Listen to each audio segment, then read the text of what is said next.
I'm Jordan Weisinger, your host for All Access with the Profs, and we welcome you back to another awe-inspiring episode. St. Patrick's Day is next week, and that means the luck of the Irish is making its way through Glassboro, but more specifically, Rowan sports. Baseball, softball, and lacrosse all have had spectacular starts to their seasons, but that leaves one more set of teams wrapping up their seasons.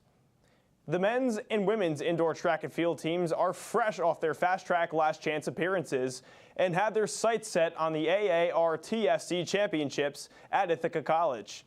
Both teams saw individual success in preparation, and considering the NJAC winning men's team and the second place finish from the women's team, both Rowan teams have what it takes to be champions. For more on the outcome from Western New York, here is Aiden Ray. Aiden?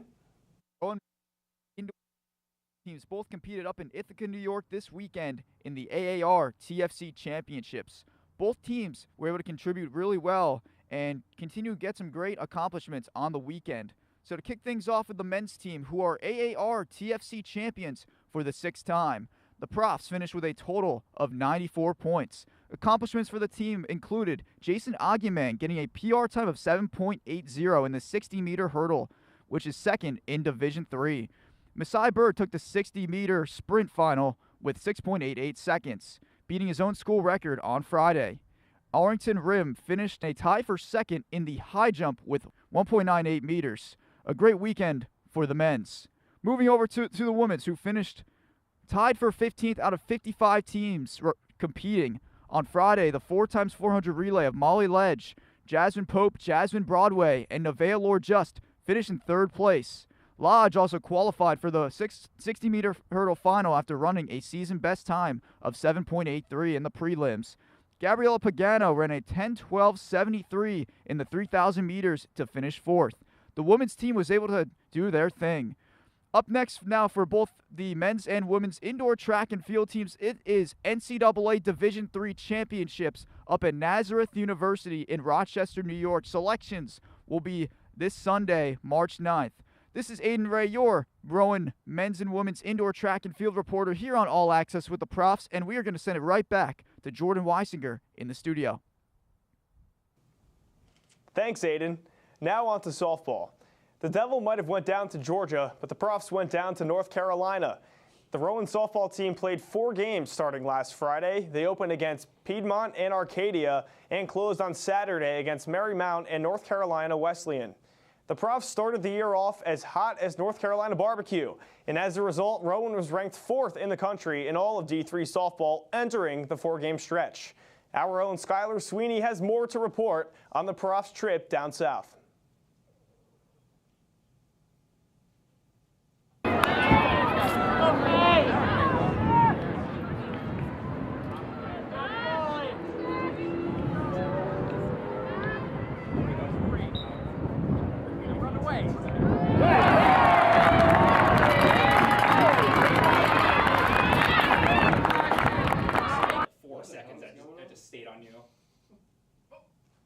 Rowan softball stayed perfect at the Grand Slam Triangle Classic with shutout victories over Arcadia and Piedmont Friday and victories against North Carolina Wesleyan and Marymount Saturday. Brother. Riley Lutz hit 400 career strikeouts, while Abigail Pulowski and Mackenzie Melvin both homered. Anybody Senior get that pitcher Georgia pun? Riley Lutz made history, recording her 400th career strikeout during a one-hit performance in the first game.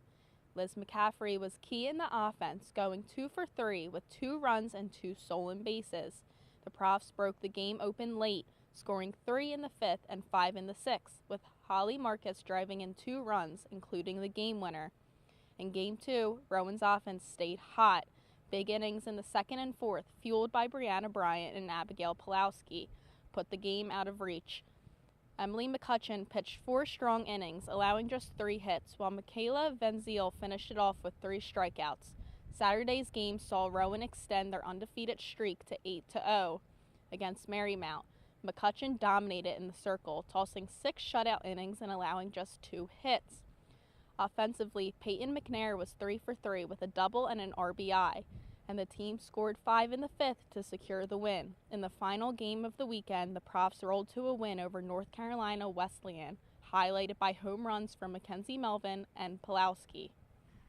Rowan softball ended the Grand Slam Triangle Classic 4-0, improving to 8-0 overall.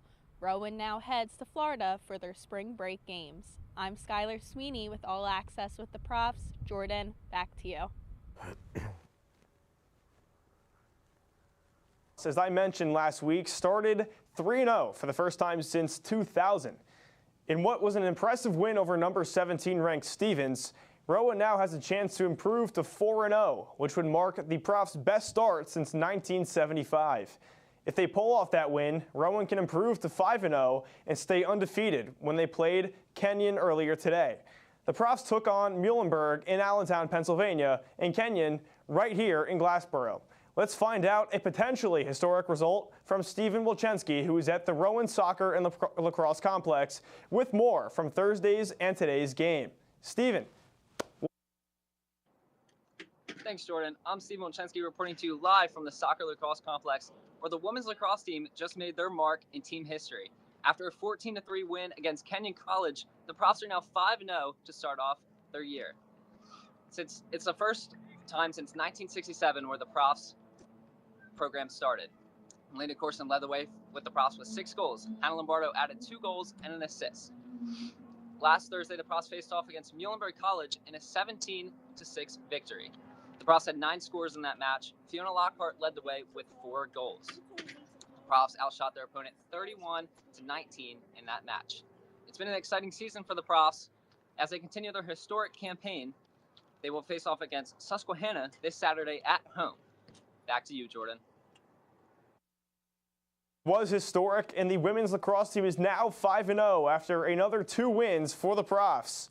Jacob Michaud has some insight on the outcomes, plus more from around Rowan Athletics with his calendar segment. Take it away, Jacob.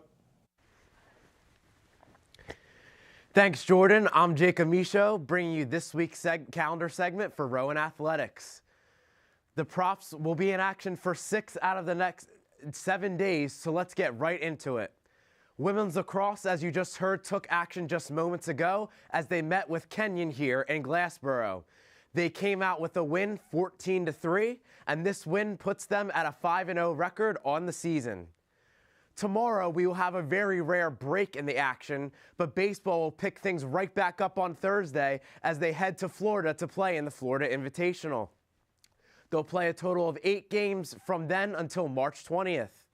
Their first matchup will be against William and Jefferson, as you can see right here, and that'll take place at 3:45.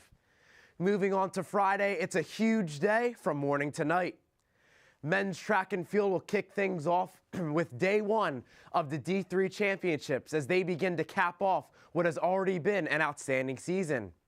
They'll look for the trifecta after winning the NJAC championship and the AAR TFC championship last week.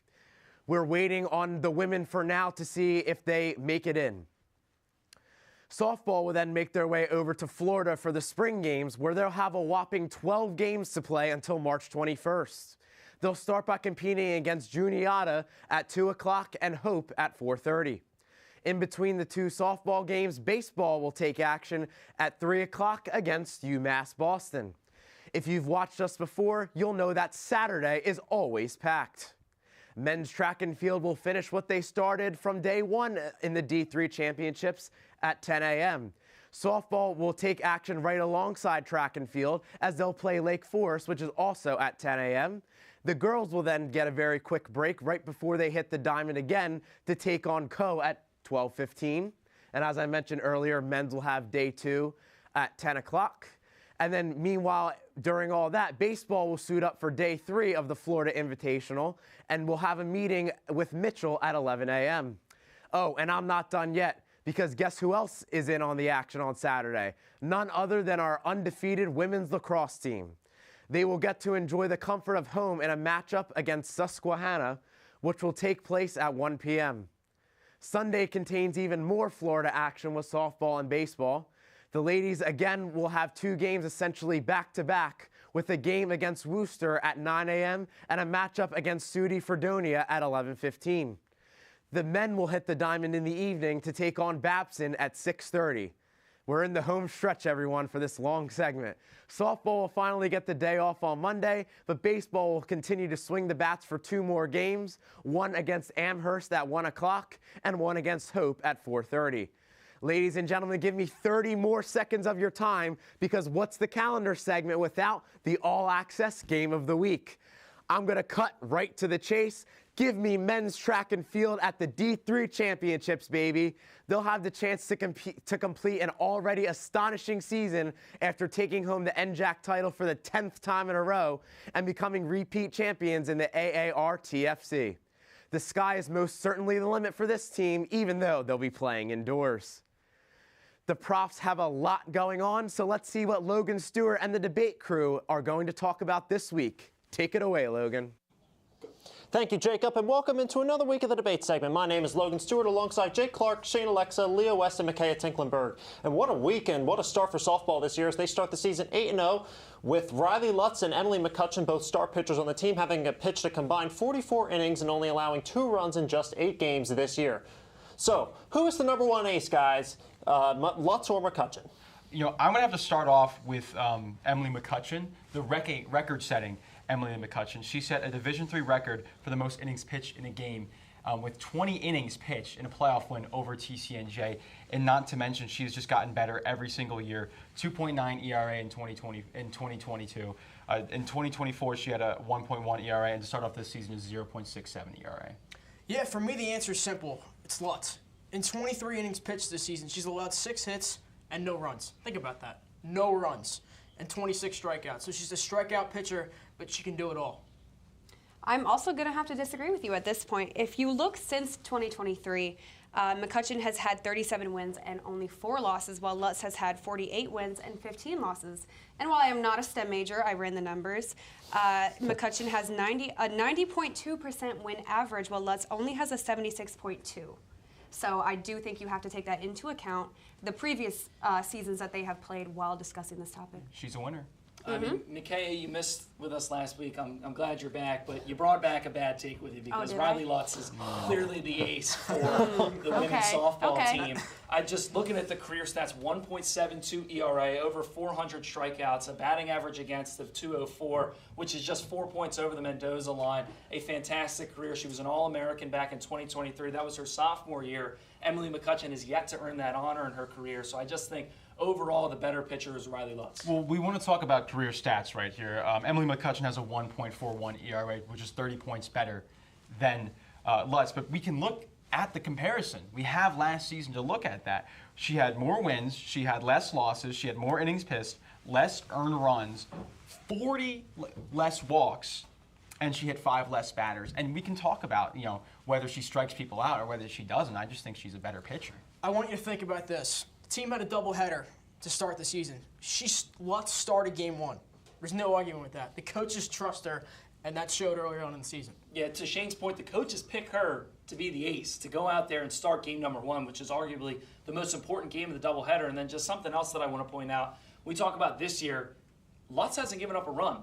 When Logan points out the 2 runs that were given up by the both of them, they were both to McCutcheon. Obviously, they're both having fantastic years. McCutcheon is still sub-1 in ERA.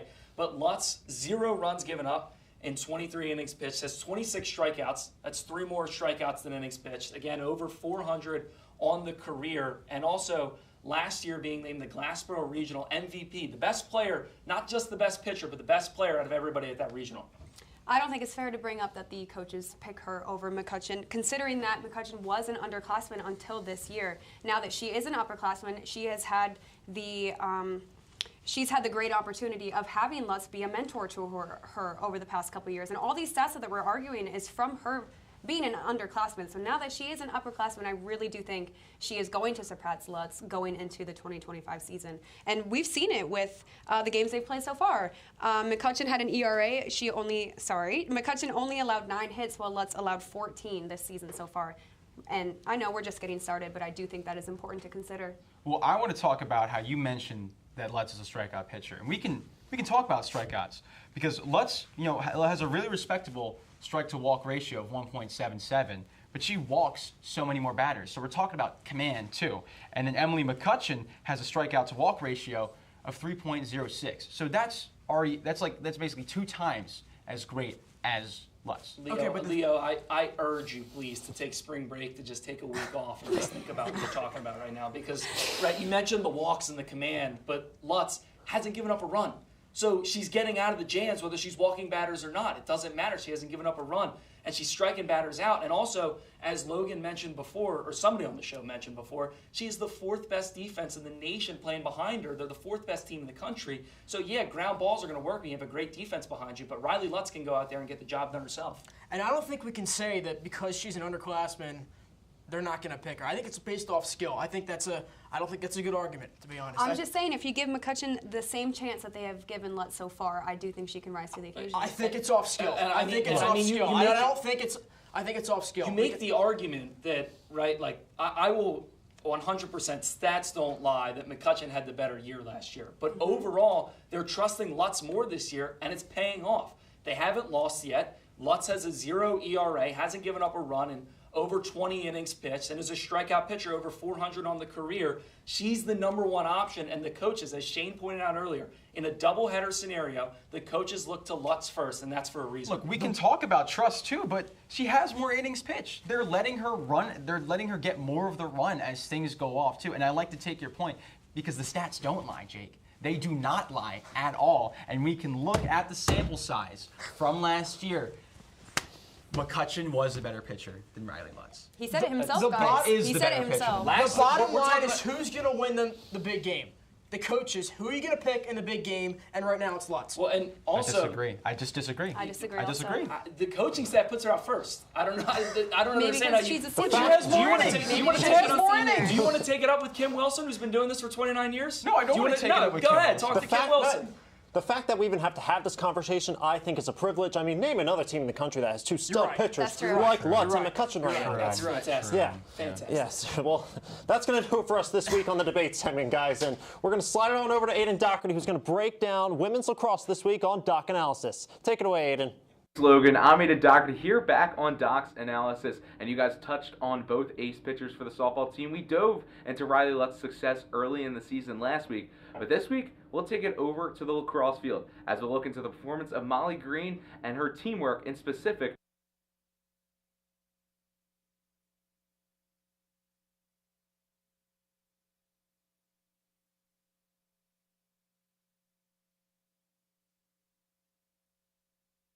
Thanks, Logan. I'm Aiden Doherty here back on Doc's Analysis, and you guys touched on both ace pitchers for the softball team. We dove into Riley Lutz's success early in the season last week, but this week we'll take it over to the lacrosse field as we look into the performance of Molly Green and her teamwork in specific with Callista Burke. Let's dive right into it. Rowan is going up against number 17th ranked Stevens in a 1-1 game early. Molly Green gives it off to captain midfielder Hannah Lombardo.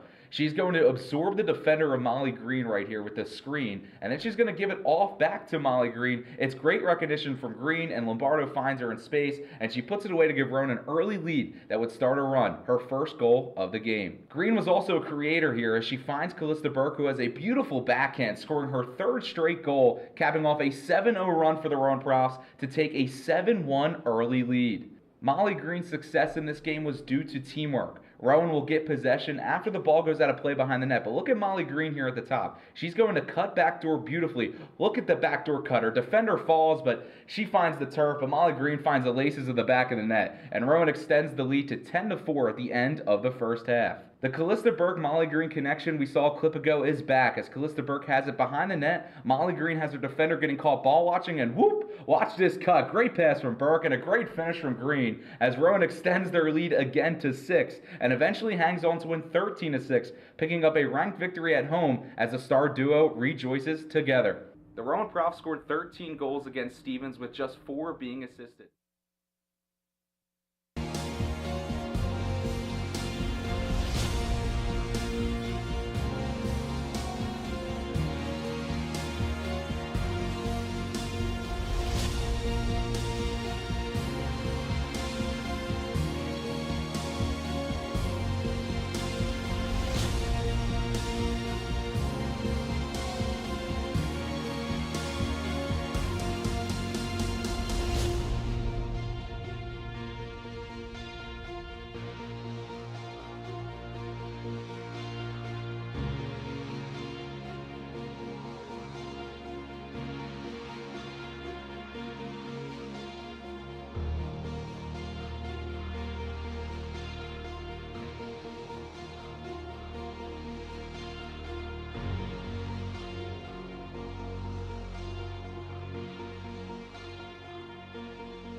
We want to formally apologize for the technical difficulties that we are experiencing today. We are understaffed due to some internship issues here at Rowan University.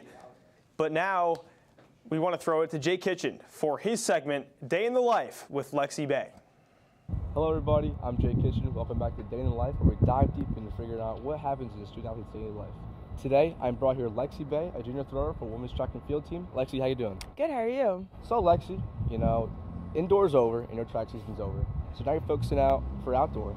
So what happens in your outdoor, season? What goes on in your life? Yeah, so today's actually our first outdoor practice, so we'll be out at West. Mainly we focus on hammer. That's like our outdoor event that we switch over to instead of weight. And then we have shot put and disc. I'm mainly a hammer thrower and I also do shot put as well. So now we just change gears and focusing on training strictly for hammer and just kind of seeing where we're at. Since it's the beginning, we kind of have no expectations, but we start that today. So what time is your practice? We start at 3. At 3, so do you have class in the morning? Yeah, so I have class starting at 11 that ends at 1:45. Okay. Yeah. And do you have a lift that day too? Yep. So Mondays and Wednesdays are our lift days now that we're in season. So we practice at 3 to 5:30. Then we'll go right into lift at 5:30, and that's usually to 6:37. Yeah. So you are a thrower, so you use your arms mainly. Working out can get you sore. Yeah. So do you work on legs mostly, your arms? We actually do full body, almost basically Monday and Wednesday. So we usually focus on Olympic lifting, and then we always have it's cool because our strength and conditioning coach is also our coach, so he programs our lifts to transfer over into our throws. So we're always working on core, we're always working legs, and we're always working arms every lift. Okay. And that was when? Mondays and Wednesdays. Okay. So do you get a meal before or after practice? I'm usually an after kind of girl. Usually it's just a snack, protein shake, granola bar, something right before I lift. Do you ever stew? I don't. I have no meal plan this year. No meal I know. plan. I missed it though. Wow. But Freshens is my go-to. Another Freshens. We have another Freshens. Okay, so do you have one class a day?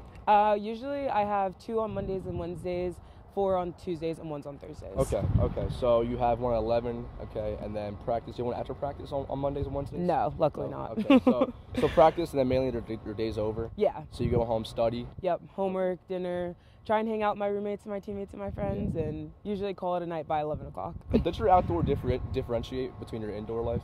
Yeah, I definitely think, especially because we have to go to West, it takes a little bit more time and out of our day, but I like outdoor so much better, so makes my life easier. Yeah.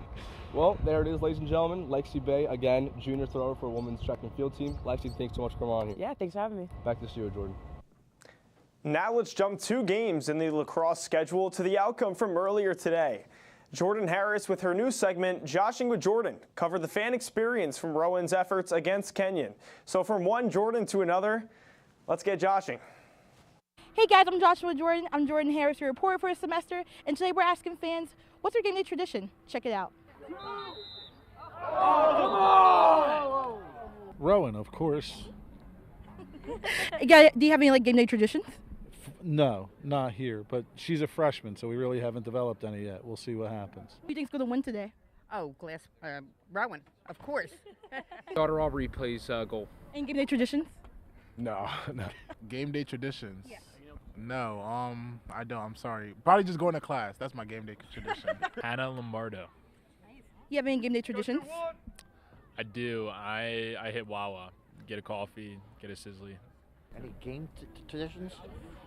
I always bring my Rowan Yes. bag that she got freshman year.